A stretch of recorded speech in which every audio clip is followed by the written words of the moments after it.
వీర మహిళలు, అలాగే ఇన్ఛార్జ్ నా తమ్ముడు, నా ఆత్మీయుడు, నా గుండెలో ఎప్పటికీ మంచి స్థానం కలిగి నాకన్నా ఎంతో ఎత్తుకెదగాలని మనస్ఫూర్తిగా నేను అభినందించే నా తమ్ముడు పున్నా యుగంధర్.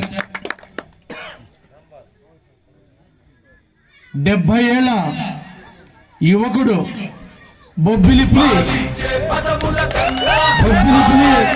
సర్దార్ బాబారాయుడు, కొండవీటి సింహం అన్నీ ఒక్కటైనా మా 70 ఏళ్ల యువకుడు లోకనాథం నాయుడు గారికి, మీ అందరికీ క్షమించమని కోరుతూ ఈ చల్ల మిమ్మల్ని కొట్టుబెట్టేందుకు ఇక్కడ అందరూ కూర్చొని ఒక్కరు, నేను గమనిస్తున్నాను మీటింగ్ మొదలైనప్పటి నుంచి ఒక్కరు కూడా వెళ్లకుండా ఈ చెరువులో కూర్చున్న పెద్దలందరికీ, జనసేన పిల్లల పార్టీ అంటున్నా ఆ నాయకులు చెప్తున్నాను, ఇది పిల్లలు కాదు పెద్దల పార్టీ కూడా. ఇక్కడ ఇంతమంది పెద్దలు, గ్రామ ప్రజలు, ఇది సిటీలో ఉంది, గ్రామాల్లో లేకుండా. ఇక్కడ చూడండి బ్రదర్, ప్రతిపక్ష పార్టీలు మీకు అందరూ చెప్తున్నాం, ఈ గ్రామంలో చూడండి జనసేన పల్లెలో ఎంత బలంగా ఉందో తెలుస్తుంది, ఒక డిప్యూటీ సీఎం, ఒక మినిస్టర్ గారున్న ఈ నియోజకవర్గంలో మా తమ్ముడు దమ్ము ధైర్యంతో రాచుకున్నాం అని ఈ గ్రామంలో మీటింగ్ పెట్టి నీతి నిజాయితీ చెప్పాడు. మేము ఒక నాయకుడి వెంట నడుస్తున్నాం, నీతి నిజాయితీ కలిగిన నాయకుడి వెంట. ఈ నాయకుడు మా వజ్రాయుధం, మా నాయకుడు పవన్ కళ్యాణ్ గారు మాకు వజ్రాయుధం. పవన్ కళ్యాణ్ గారు పార్టీ పెట్టారు, మీ అందరికీ కొన్ని విషయాలు చెప్పాలా, నేనే ప్రత్యక్ష సాక్ష్యం దానికి, అందుకని చెప్తున్నాను.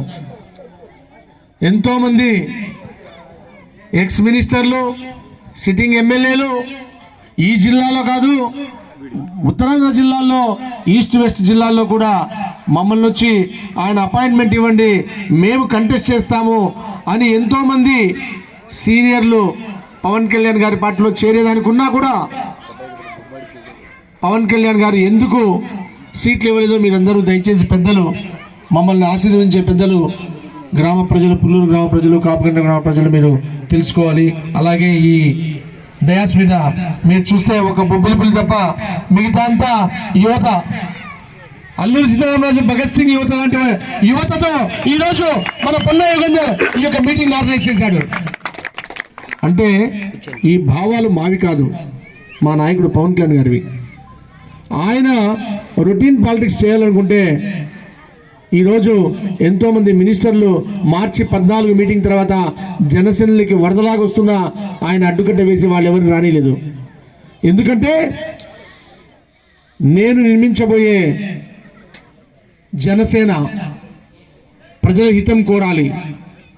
ఈరోజు ఇన్ని సంవత్సరాల పాలనలో రైతు కష్టాల్లో ఉన్నాడు లేదా మీరు చెప్పండి. రైతు కష్టాల్లో ఉన్నాడు, మొన్న కరోనాలో కష్టాల్లో ఉన్నాడు, మళ్ళీ ఈ తుఫాన్తో మళ్ళా కష్టాల్లో ఉన్నాడు. రైతన్న అందరికీ అన్నం పెడుతున్నాడు, మనం అన్నం తింటున్నాం.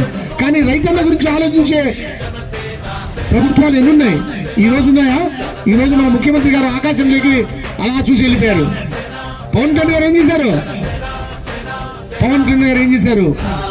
ప్రజల్లోకి వచ్చే రైతుల్ని పరామర్శలు జరిగించాడు. అటువంటి నాయకుడిని కూడా మన ఒక నియోజకవర్గంలో ఆపితే వర్షంలో కూడా లెక్క చేయకుండా వర్షంలో నిలబడి రైతులను నేనున్నాను అనుకోని ధైర్యం చెప్పిన ఒకే ఒక్క నాయకుడు రాష్ట్రంలో ఉన్నాడంటే అది పవన్ కళ్యాణ్ గారు మాత్రమే. మీ అందరికీ సమయంగా చెప్తున్నాను. చాలా మంది మనందరూ చరిత్ర చదువుతాం, చరిత్ర సృష్టించేవాడు కోటికి ఒక్కడికి పుడతాడు. ఆ కోటికి ఒక్క వ్యక్తి ఈరోజు పవన్ కళ్యాణ్ గారు రాష్ట్ర రాజకీయాల్లో మార్పు తేవడానికి, రైతులకు తోడుండడానికి, పేద బడుగు బలహీన వర్గాలకి నేనున్నానని చెప్పడానికి తన విలాసవంతమైన జీవితాన్ని పణంగా పెట్టి ప్రజల ముందుకు వచ్చిన నాయకుడే పవన్ కళ్యాణ్ గారు. దయచేసి మీరందరూ కూడా ప్రజలు గమనించాలి. దోచుకునేవాడికి దాచుకునేవాడు ఎవడు? తన జీవితాన్ని సర్వస్వం మీకు ఇవ్వడానికి వచ్చిన నాయకుడు ఎవరని మీరందరూ కూడా గమనించాలి.